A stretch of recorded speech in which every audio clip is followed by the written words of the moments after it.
السلام عليكم ورحمة الله وبركاته. أهلا بيكم يا أحلى بنات وأعظم ستات في حياتي كلها. نفسي يا ترى نفسي في إيه النهاردة؟ هقول لكم دلوقتي.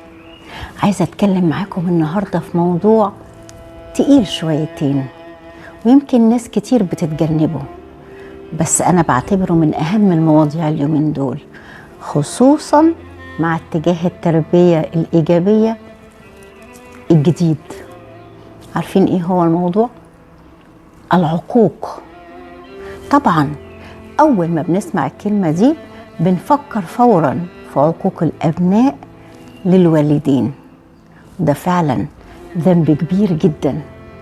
ربنا قال في القرآن: فلا تقل لهما أف ولا تنهرهما وقل لهما قولا كريما. يعني كلمة واحدة صغيرة ممكن تضايقهم ربنا نهانا عنها نهي قاطع. بس خلينا نوضح برضو ان العقوق مش اتجاه واحد بس، لا، ده ممكن كمان يبقى فيه أذى من الآباء للأبناء، وبنشوفه كتير، بس بنجيبه بقى في حتة باباك عايز مصلحتك، أو معلش استحمل دي مامتك.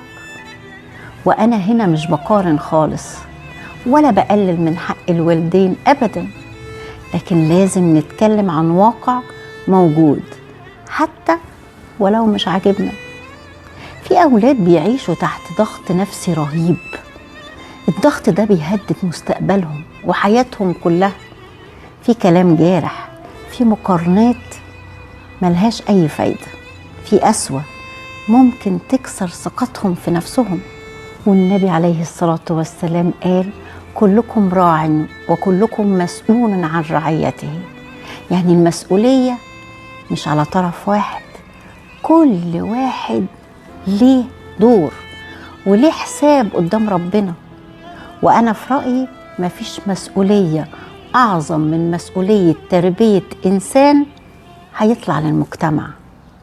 الإسلام دين عدل، أمرنا ببر الوالدين، وفي نفس الوقت أمر الوالدين بالرحمة والمسؤولية. رب العالمين بيقول: واخفض لهما جناح الذل من الرحمة. والرحمة دي المفروض تبقى متبادلة.